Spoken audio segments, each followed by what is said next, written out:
Hello everyone, hi, I'm Shine Pearl and thank you so much for subscribing my channel.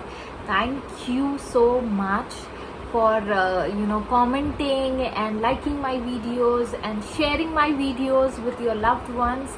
और बहुत ना अभी फिर भी मुझे कुछ दिन पहले मैंने आपको बोला था ना कि मैं मेल के रिप्लाई नहीं कर रही हूँ. फिर भी मुझे कुछ लोगों के मेल आए, उन्होंने कहा दी मुझे बहुत अर्जेंट है, मुझे बहुत मैं कमेंट में आपके साथ वो चीज़ डिस्कस नहीं कर सकती हूँ और मुझे मुझे वो चीज़ आपके साथ डिस्कस करनी है. सो आई एम रियली सॉरी. आपका मेल मैंने पढ़ा लेकिन आपने उसमें प्रॉब्लम मेंशन नहीं की थी और इस वजह से मैं कुछ रिप्लाई नहीं कर पाई. दूसरी बात ना, मैं टू बी वेरी ऑनेस्ट अब मैं थोड़ा सा ना away, I am just getting away from all the वो जो मैसेजेस और जो रिप्लाईज और जो ईमेल्स आ रहे हैं फॉर प्रॉब्लम्स एंड मतलब मैं सोल्यूशन देने में मुझे थोड़ा सा पता नहीं क्यों वो वाइब्स नहीं आ रही है मुझे. और मैं नहीं चाहती हूँ कि मैं कोई विदाउट इंट्यूशन आप लोगों को गाइड करूँ या कोई ऐसी गाइडेंस दूँ जस्ट बिकॉज आई नो कि हाँ ऐसा ऐसा है और ये चीज़ें आप कर लो और फिर वो उसमें आपका नुकसान हो जाए. मैं ऐसा कुछ भी नहीं चाहती हूँ. तो प्लीज़ आप लोग अभी मैसेज मत करो, अभी ईमेल मत करो मेरे को, बिकॉज मैं नहीं रिप्लाई करने वाली हूँ और करूँगी भी तो शायद आपका कोई फ़ायदा ना हो, because I am totally not getting vibes कि मैं किसी की प्रॉब्लम्स अभी सॉल्व करूँ. क्योंकि जब आपको किसी को सोल्यूशन देना होता है, मुझे लगता है सही राय देना इम्पोर्टेंट है, नहीं तो नहीं दो, है ना. किसी के लाइफ के इमोशंस के साथ, सिचुएशंस के साथ अननेसेसरी जस्ट बिकॉज मैं वीडियोस बनाती हूँ, लोग मुझे पसंद कर रहे हैं तो मैं कुछ भी बकवास करूँ आप लोगों के साथ, it's not important and I really don't want that. ठीक है, जब आप मुझ पे भरोसा कर रहे हो, आपने मुझे अपनी तिजोरी की चाबी दी है तो मैं नहीं चाहती कि मैं चोरी करूँ उसमें. समझ में आ रहा है? तो आप अभी प्लीज़ मुझे मैसेज करेंगे भी और अगर सपोज मैंने कोई चीज़ का रिप्लाई नहीं किया है तो प्लीज़ समझ जाइएगा कि वो वाइब्स नहीं आई है, इस वजह से दी ने रिप्लाई नहीं किया है. उस चीज़ को दिल पे लेने की ज़रूरत नहीं है. ऐसा नहीं है कि आप लोग इम्पोर्टेंट नहीं हो मेरे लिए. ये मैं एक्सप्लेनेशन इसलिए दे रही हूँ क्योंकि लोगों को ऐसा लगता है ना, अरे मैंने तो मैसेज किया था, इतनी क्या है उनमें जो उन्होंने रिप्लाई नहीं किया. तो ऐसा कुछ भी नहीं है. So please don't get offend. अपना वाइब्रेशन ख़राब ना करो कि मेरे मैसेजेस, मेरे रिप्लाईज नहीं आ रहे हैं तो, ठीक है, क्योंकि सारा खेल वाइब्रेशन का है. और आज का वीडियो भी मैं इसी टॉपिक पे बनाने वाली हूँ, वाइब्रेशन. बहुत लोग जानते होंगे लॉ ऑफ अट्रैक्शन के बारे में और बहुत लोगों को पता होगा 369 क्या है. यानी ये 3 जो नंबर है 369, ये जो नंबर्स है ये एक्चुअली में आपका क्या कहेंगे, ये यूनिवर्सल नंबर है ना. यूनिवर्स का नंबर मतलब जो यूनिवर्स है ये 3, 6 और 9 के बीच में बना हुआ है. ये बना हुआ है, ये किसने बताया? उसका आंसर है निकोला टेस्ला के ये नंबर्स है. ये इन्होंने ये 3 नंबर दिए थे कि सारा जो भी यूनिवर्स का जितना भी मैनिफेस्टेशन का खेल है, जितने भी इन्वेंशंस और डिस्कवरीज का खेल है, वो 3 नंबरों पर डिपेंडेंट है. 369 इसके ऊपर आपको लाखों करोड़ों वीडियोस मिल जाएंगे. लोग कहेंगे अरे 3 बार अपनी विशेस लिखो, 6 बार उसको पढ़ो और 9 सेकंड के लिए उसको विजुलाइज करो. एक मेथड होता है 369 का. दूसरा एक मेथड होता है कि आप 3 बार लिखो, 6 बार लिखो, 9 बार लिखो दिन भर में. एक तीसरा ये मेथड होता है कि आप 369 3 विशेस लिखो और 6 दिन तक उस चीज़ को फॉलो करो और कुछ ऐसे 9 दिन ऐसे कुछ, तो ऐसे सब मतलब लोगों की मनगढ़ंत कहानियाँ हैं. ठीक है, मैं ये सब चीज़ों पे नहीं मानती हूँ. मुझे लगता है भाई मेरा थॉट प्रोसेस इतना क्लियर, इसलिए मैं वो 369 वाले वो जो मेथड्स होते हैं ना, या 555 टेक्निक वाले मेथड्स बहुत लोगों के फुलफिल होते हैं. क्यों? क्योंकि उनका बिलीफ वो होता है. ठीक है, खेल यहाँ सिर्फ बिलीफ का है. आप कौन सी टेक्निक यूज कर रहे हो, आप किसने क्या इन्वेंट किया है, किसने क्या, जिसका मतलब जैसे क्या होता है ना, जितना आप भरोसा करोगे उस टेक्निक पे उतने जल्दी वो वर्क करती है. As simple as that. तो टेक्निक के चक्कर में मत पड़ो. ठीक है, अब आती है हमारी 369. मैं क्यों बोल रही हूँ? क्योंकि मैं आज बात करने वाली हूँ निकोला टेस्ला के बारे में. निकोला टेस्ला, जो हम लोग इलेक्ट्रिसिटी और जो इन्वेंशंस हम लोग आजकल अल्टरनेट करंट जिसने निकाला, एक्चुअली डीसी भी उन्होंने ही निकाला था लेकिन किसी और ने अपने नाम पे पब्लिश किया। ये मैंने मतलब ऐसे मतलब कहीं पढ़ा था या मैंने कहीं सुना था कि उनके साथ वो काफ़ी बहुत ज़्यादा ये फिजिक्स में काफ़ी वो he was a very talented person और उनका एक अलग ही विजन था, उनका एक अलग ही चीज़ था। तो उनके नाम पे, अल्टरनेट करंट के नाम पे, उनका एक इन्वेंशन जो पूरी दुनिया में फेमस है। अल्टरनेट करंट क्या है? जो आप अभी इंजॉय कर रहे हो, जो लाइट है, जो फैन है, जो घर बैठे आप बिजली इंजॉय कर रहे हो, वो अल्टरनेट करंट के वजह से ही है। ठीक है, अब ये हो गई साइंस की बात। अब आते हैं अपने फिलॉसफी और अपने manifestation, law of attraction, law of assumption की बातों पे आते हैं अपन। ठीक है, क्योंकि अपना मेन टॉपिक तो वही है ना, मैनिफेस्ट करना। अब बताओ कि मैं आज इस बारे में इसलिए बात कर रही हूँ क्योंकि निकोला टेस्ला की बात इसलिए कर रही हूँ क्योंकि उनका जो लास्ट कोट था वो पूरी दुनिया में फेमस हुआ। ठीक है, उनका कोट क्या था? उन्होंने क्या बोला था लास्ट, जो बहुत फेमस है, आपने बहुत दफ़ा सुना होगा, नहीं भी सुना है तो आज आप सुन लीजिए। उन्होंने ये कहा था कि आप जब भी किसी चीज़ के बारे में सोचते हो, think in a way of energy, frequency and vibration. ठीक है, उनका ये 3 वर्ड्स जो है, energy, frequency of vibration and vibration, ये 3 जो चीज़ें थी उनकी वो इम्पॉर्टेंट थी। वो कहते थे कि हर चीज़, वो क्या, सभी जितने भी साइंटिस्ट है, जितने भी फिजिसिस्ट है, जितने भी लोग हैं, सब जानते हैं कि हर चीज़ एनर्जी है। जब आप कोई भी चीज़ को एक एनर्जी के रूप में देखोगे, एक ऊर्जा के रूप में देखोगे, तो वो चीज़ आपके लिए सिंप्लीफाइड फॉर्म में हो जाएंगी। राइट? तो जो भी चीज़ है, वो आपके थॉट्स हो, आपके आइडियाज़ हो, आपकी चीज़ें हो, आपका पैसा हो, आपका करियर हो, आपका फीलिंग्स हो, सब चीज़ वाइब्रेट कर रही है एक सर्टेन फ्रिक्वेंसी पे। कुछ नीचे की फ्रिक्वेंसी है, कुछ ऊपर की फ्रिक्वेंसी है, लेकिन हर चीज़ वाइब्रेट कर रही है।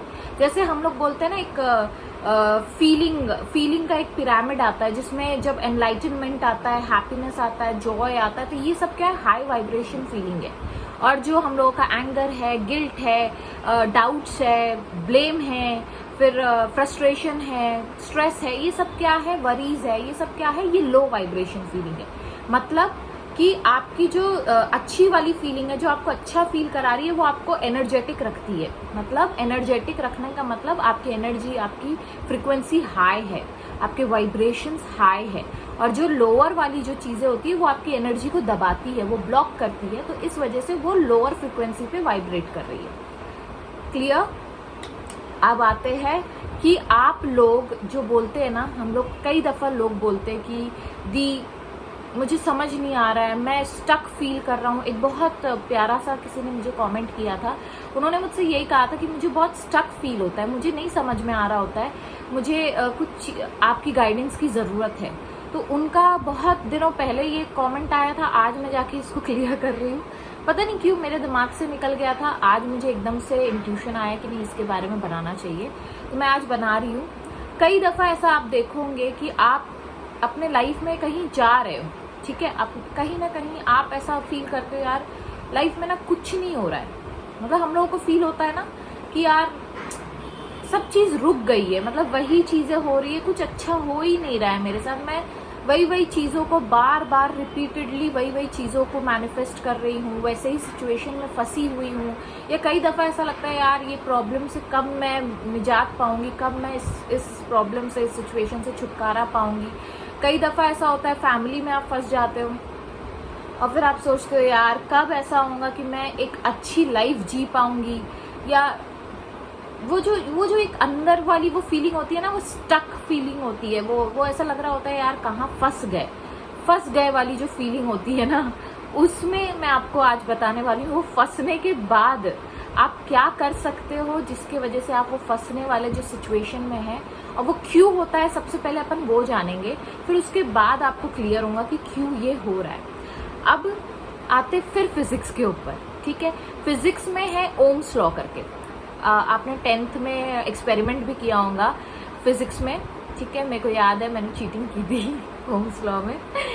पाटिल सर थे हमारे और मतलब उनको नहीं पता है ये अभी भी, अगर वो कभी देखे घूम फिर के तो उनको समझ में आएगा। ओह माय गॉड, बच्चे चीटिंग करते थे, मैं इनके भरोसे छोड़ के जाता था लैब और ये साले एग्जाम में चीटिंग करते थे। तो ओम्स लॉ तब हम लोगों को इतना नहीं समझ में आता था, राइट। तो ओम्स लॉ में क्या होता है, मैं शॉर्ट फॉर्म में आपको बताती हूँ। ओम्स लॉ क्या होता है? ओम्स लॉ मतलब ये होता है कि जब अल्टरनेट करंट मतलब एक ऊपर जा रहा है एक नीचे जा रहा है, जैसे अल्टरनेट वे में जा रहा है, तो जब अल्टरनेट करंट या करंट जब पास होता है तो उसके आसपास क्या होता है, एक मैग्नेटिक फील्ड क्रिएट होती है ना। जो डिस्पेंजा की भी जो बुक लोग बोलते हैं ना, बीइंग सुपरनैचुरल, बिकमिंग सुपरनैचुरल, उस बुक में भी यही लिखा है कि जब आप इसको आलोम विलोम भी बोलते हैं मेडिटेशन में, जिसमें हम लोग सांस अंदर लेते हैं, इनहेल करते हैं और फिर एक्सहेल करते हैं, है ना। तो क्या होता है, जब आप इनहेल कर रहे हो तो इमेजिन करो, ठीक है। अब सोल्यूशन पे आते हैं। तो निकोला टेस्ला कहते थे कि जो मैग्नेटिक फील्ड होती है, ये एक इम्पॉर्टेंट है इसलिए मैं बता रही हूँ, मैग्नेटिक फील्ड जो होती है वो ज़्यादा पावरफुल होती है आपकी बाकी किसी भी फील्ड से। मतलब ग्रेविटेशनल फोर्स से, इलेक्ट्रिकल फोर्स से, या कोई भी अलग फोर्स ले लो, सबसे ज़्यादा इम्पॉर्टेंट और पावरफुल क्या कोई चीज़ होती है, वो है मैग्नेटिक फोर्स, मैग्नेटिक फील्ड, ठीक है। तो जो हम लोग मैनिफेस्टेशन बोलते हैं ना, जैसे कि अगर मैं यहाँ बैठे बैठे, कितने गुरुज है जो बोलते हैं, योगीज है, जो एंशिएंट योगीज है, वो कहते थे कि अगर आप बिना उंगली उठाए भी आप कोई भी चीज़ को मैनिफेस्ट कर सकते हो। तो उनका बोलने का मतलब ये नहीं है कि आप बिल्कुल लेजी हो जाओ, बिल्कुल थके हारे हो जाओ। उनका बोलने का मतलब ये है कि जब आप इस तरीके की मेडिटेशन या इस तरीके की, जब आपकी एनर्जी प्रॉपरली फ्लो हो रही है, ऊपर नीचे आपकी एनर्जी में कोई ब्लॉकेजेस नहीं है, तो क्या होता है, क्योंकि हम लोग ह्यूमंस है और हम लोग क्या है, हम एक एनर्जी चैनल है।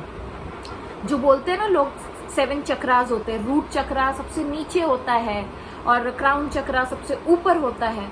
तो जब आपकी एनर्जी प्रॉपरली रूट चक्रा से क्राउन चक्रा पे जा रही है, क्राउन चक्रा से रूट चक्रा पे ट्रैवल हो रही है, तो इसका मतलब क्या है, आपके बॉडी में एनर्जी ब्लॉकेजेस नहीं है, ठीक है। तो जब ये ऐसा हो रहा है आपका और स्मूथली हो रहा है, तो क्या हो रहा है, आपके आसपास की जो मैग्नेटिक फील्ड है वो बढ़ रही है। और जब वो बढ़ रही होती है तो आप अच्छा फील करते हैं, राइट। क्योंकि जब आप ऐसे हो रहे हैं, आपकी कोई एनर्जी जो है वो ब्लॉक नहीं हो रही है और आपकी एनर्जी फ्लो हो रही है, आराम से फ्लो हो रही है। तो ओम्स लॉ के हिसाब से मतलब करंट क्या है, वो भी एक तरीके की एनर्जी है। तो जब ये एनर्जी फ्लो होती है तो जो डिस्पेंसा कहते हैं, आपका मैग्नेटिक फील्ड वाइड होने लगता है। और जब वो चीज़ वाइड होने लगती है, और तब अगर आप अपने थर्ड आई पे रख के कोई चीज़ विजुअलाइज करते हो फॉर 9 सेकेंड्स बोलो, 30 सेकेंड्स बोलो, जितना सेकेंड्स बोलो, मतलब 9 सेकेंड्स मिनिमम सेकेंड्स बोल रही हूँ मैं।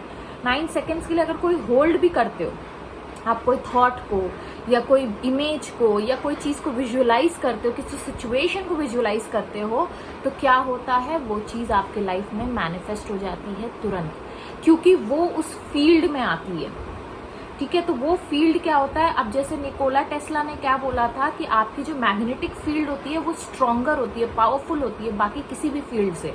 तो जो भी चीज़ उसके फील्ड में आएंगी, अब इमेजिन करो, एक सिंपल सा एग्जाम्पल हम लोग लेते हैं। जब मेरे आसपास कोई चीज़ रखी है, ठीक है, इमेजिन करो कि मैं मैग्नेट हूँ, ठीक है।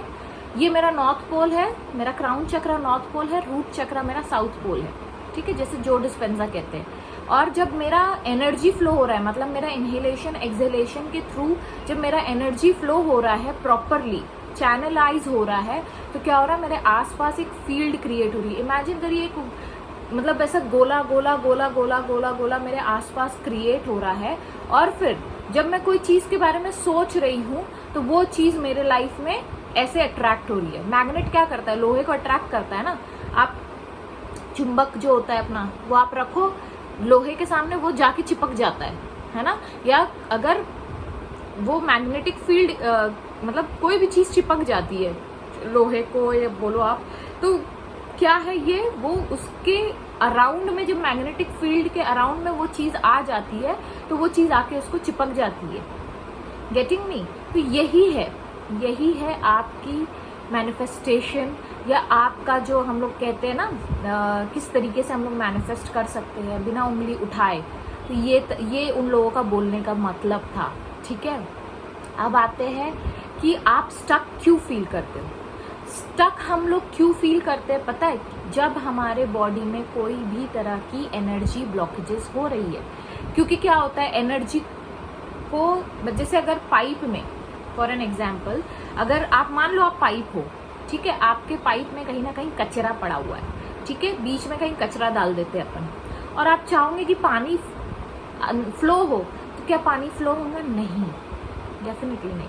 लेकिन अगर वो कचरा आराम से निकल जाए, वो कचरा साफ हो जाए, एक नया पाइप अगर आप ला रहे हो और उसमें से अगर पानी फ्लो करोगे, तो क्या होगा? बहुत फोर्सफुली पानी बाहर आएगा, ठीक है। तो सेम वे आपकी बॉडी का भी है। अगर आप अपनी बॉडी को एक पाइप की तरह लेते हो, तो क्या होता है, जब आपकी बॉडी की जो एनर्जी है वो अगर प्रॉपरली फ्लो हो रही है, मान लीजिए जब आप इनहेल करते हो, तो ये जो है, ये एक एनर्जी है, ये जो ब्रेथ आप ले रहे हो, ये भी एक एनर्जी फॉर्म में है, ठीक है। तो जब आप ले रहे हो तो वो रूट चक्रा तक जा रहा है, और फिर आप इमेजिन करिए कि रूट चक्रा से वो सर्कुलेट होकर आपके क्राउन चक्रा में जा रहा है, एंड देन फिर वो रूट चक्रा में जा रहा है, फिर वो क्राउन चक्रा में आ रहा है। तो इस तरीके से जब आपकी इनहेलेशन ब्रेथ जो है, जब आप इसको सर्कुलेट करते हो, क्योंकि जब आप इनहेल करते हो, क्यों हम लोग कहते हैं कि डीप इनहेलेशन करो? द रीजन इज कि जितने भी ब्लॉकेजेस है, मतलब जो एनर्जी आप अंदर ले रहे हो, वो रूट चक्रा तक जानी चाहिए, वो प्रॉपर, मतलब यहाँ से यहाँ तक जाना ही चाहिए और यहाँ से यहाँ तक आना ही चाहिए। इस रीजन के वजह से हम लोग डीप इनहेलेशन की प्रैक्टिस करवाते हैं जब हम मेडिटेशन करते हैं, या जब एनर्जी क्लीनिंग करते हैं, जब हम चक्रा ओपनिंग का वो जो होता है ना, लोग बोलते हैं चक्रा मेडिटेशन। क्या है चक्रा मेडिटेशन? कुछ नहीं है, ये जो है आप अपने एनर्जीज को क्लियर कर रहे हो, ठीक है। तो ये कब क्लियर होता है? ये तो आपका इनहेलेशन एक्सहेलेशन, ये एक प्रैक्टिस हो गई। इससे आप अपनी एनर्जी क्लीन कर सकते हो, अपने चक्रास को ओपन कर सकते हो और एनर्जी फ्लो कर सकते हो, क्योंकि आप एक चैनल हो, ठीक है। अब जब भी एनर्जी ब्लॉक्ड हो जाती है, जैसे कोई पानी ब्लॉक्ड हो जाता है, तो क्या करना है आपको एनर्जी क्लींजिंग करना है। वो कैसे करोगे? By breathing exercise. अब ब्रीदिंग एक्सरसाइज कैसे करोगे? By deep inhalation and deep exhalation.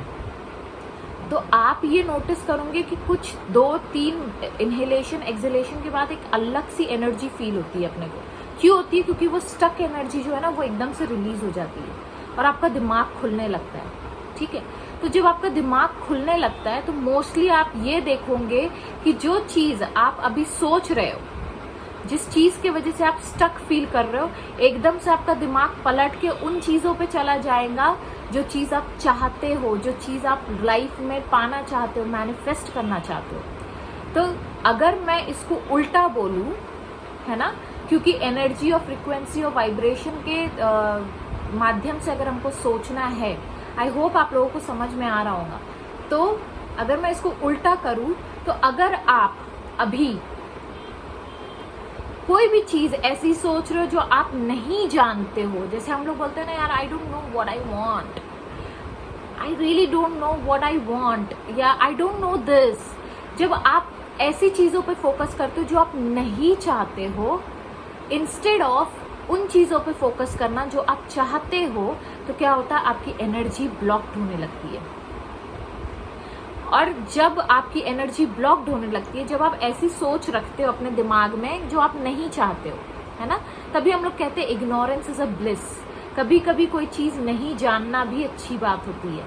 तो जब आप इग्नोर कर देते हो किसी चीज को, जैसे कि कोई भी सिचुएशन है आपके लाइफ में, अभी आप उस चीज को इग्नोर कर रहे हो, ठीक है यार, हो रहा है, होने दो, ये भी खत्म हो जाएगा, ये भी वक्त निकल जाएगा। भगवत गीता में लॉर्ड कृष्णा ने ये कहा था कि वक्त जो है वो समय पलटते रहता है, और ये जो चीज है, ये जो आने वाला वक्त है, ये भी, ये जो समय चल रहा है, ये भी मतलब I don't know exact words, but उनका बोलने का मतलब था टाइम अभी जो है, ये भी वक्त गुजर जाएगा, है ना। तो इससे बहुत रिलीफ मिलता है आपको, इसलिए मैं ये बोल रही हूँ। तो ये जो वक्त, अभी बुरा वक्त हो, अच्छा वक्त हो, ये भी वक्त गुजर जाएगा। तो don't get attach to this bad situation, ये भी वक्त गुजर जाएगा आपके लाइफ का, ठीक है। तो इसको इग्नोर करो, और जब आप इग्नोर करोगे तो आप किसके बारे में सोचोगे? जो चीज आप चाहते हो, जो चीज आप चाहते हो, जब आप उसके बारे में सोचोगे, जब आप अच्छा सोचोगे, तो अच्छी फीलिंग आएंगी। फीलिंग क्या है? एनर्जी है। एनर्जी कब अच्छी होती है? और आप देखना, जब भी आप अच्छा सोचोगे ना, तो आपकी जो सांसें है, जो ब्रीदिंग है, पैटर्न में चेंजेस आने लगते हैं। और जब आप स्ट्रेसफुल होते हो, जब आप लो फील कर रहे होते हो, तो आपकी ब्रीदिंग पैटर्न में आपकी ब्रीदिंग जो है वो शैलो हो जाती है। शैलो मतलब शॉर्ट हो जाती है, शॉर्ट ब्रेथ हो जाता है। और जब आप अच्छा सोच रहे होते हो, अच्छी चीज़ों के बारे में सोच रहे हो, तो आपकी जो एनर्जी फ्लो है, जो आपकी ब्रीदिंग है, वो डीप हो जाती है। तभी हम लोगों को मेडिटेशन में इतना अच्छा फील होता है। लोग कहते हैं ना यार मेडिटेशन में बैठे तो बहुत शांति महसूस होती है, क्योंकि आप आंख बंद कर लेते हो, आप दुनिया को इग्नोर कर रहे होते हो और आप अपने ही ख्यालों में खोए हुए होते हो, आप अपने ही थॉट के साथ बैठे होते हो और आप डीप इनहेलेशन और एक्सहेलेशन कर रहे होते हो। तो क्या होता है, आपकी एनर्जी बहुत अच्छे से फ्लो हो रही होती है। और जब एनर्जी अच्छी से फ्लो हो रही होती है तो क्या होता है, आप अच्छा फील करने लगते हो। आपकी मैग्नेटिक फील्ड बहुत ज़्यादा बढ़ रही होती है। तो जितनी मैग्नेटिक फील्ड आपकी बढ़ेगी, जितनी चीज़ें आपकी बढ़ेंगी, उतनी आपको अच्छा फील होगा। So in short, I am getting a call, I take this call and then I come back. So I just summarise this, ठीक है। I am getting calls from patients. तो जब भी आप क्यों स्टक फील कर रहे हो, द रीज़न इज क्योंकि आप ऐसी चीज़ों के बारे में सोच रहे हो जो आप नहीं चाहते हो, जो आपको नहीं पता है। इसीलिए जब भी कोई गुरु है या प्रोफेसर है या कोई मोटिवेशनल स्पीकर है, जब आपको ये कहता है कि अरे नहीं, आपको इसके बारे में नहीं, आपको ऐसे सोचना है, या आपके डाउट को वो क्लियर करता है, तो ऑटोमेटिकली क्या हो जाता है, आपकी जो जो स्टक वाली फीलिंग है वो एकदम से रिलीज हो जाती है और आप एकदम से रिलीव्ड हो जाते हो, रिलैक्स फील करने लगते हो। द रीज़न इज क्यों आप स्टक फील कर रहे हो वो सिचुएशन में, क्योंकि आप ऐसी चीज़ों के बारे में ज़्यादा सोच रहे हो जो चीज़ें आपको नहीं चाहिए। तो अब इसका सोल्यूशन क्या है, आप उन चीज़ों के बारे में सोचना शुरू करो जो आपको चाहिए। जैसी सिचुएशन आपको चाहिए, ऐसी सिचुएशन में आप इनैक्ट करो, विजुअलाइज करो, एफर्मेशंस करो, 555 करो, 369 करो, जो करना है वो करो। लेकिन उन्हीं चीज़ों के बारे में सोचो जो आपको चाहिए, ना कि उन चीज़ों के बारे में सोचो जो आपको नहीं चाहिए। जब आप अपनी रियलिटी को इग्नोर करते हो और अपने 4D रियलिटी पे आप फोकस करते हो, तो ऑटोमेटिकली क्या होता है, एनर्जी फ्लो होने लगता है। और जब एनर्जी फ्लो होने लगता है तो वो जो स्टक वाली फीलिंग होती है ना, कि मेरी सिचुएशन में मैं स्टक हूँ, मैं यहाँ पे फंस गया हूँ, तो वो वाली जो फीलिंग है, जो लो वाइब्रेशन फीलिंग है, वो एकदम से हट जाती है, जैसे कि बादल हट जाते, छट जाते, and then you start feeling good, है ना। और जब आप अच्छा फील करते हो तो आप वो चीज़ें यूनिवर्स में दे रहे होते हो, और यूनिवर्स में जब वो चीज़ें जाती है तो क्या होता है, अच्छी अच्छी सिचुएशंस, अच्छी अच्छी चीज़ें, अच्छी अच्छी जो भी चीज़ें आपने मांगी है, या जो भी थॉट्स आपके हैं, वो सारी चीज़ें आपके लाइफ में मैनिफेस्ट होने लगते हैं। तो अगर कभी भी अब लाइफ में कभी भी आप स्टक हो, तो आपको पता है कि आपने क्या करना है। आपने ब्रीदिंग एक्सरसाइज करनी है, आपने उन चीज़ों के बारे में सोचना है जो चीज़ें आपको चाहिए, ना कि उन चीज़ों के बारे में जो चीज़ें नहीं चाहिए। तो ऑटोमेटिकली जो भी एनर्जी ब्लॉकेजेस है आपके लाइफ में वो हट जाएंगे। और जो एनर्जी चक्रा मेडिटेशन जो बोलते हैं लोग, वो है यही चीज़ कि जो एनर्जी है वो प्रॉपरली फ्लो होना चाहिए। उसके लिए आपको deep breathing, deep exhalation, deep inhalation करना होता है, ठीक है। तो इसमें मैंने 2-3 टॉपिक आपके क्लियर कर दिए, ठीक है। जो बोलता है चक्रा मेडिटेशन दी आप करते हो क्या, जो बोलता है अरे मैं स्टक फील कर रहा हूँ, मैं क्या करूँ, अब मैं क्या करूँ, तो क्या करूँ, तो ये करो, ठीक है। So with this note I will take sign off, bye bye.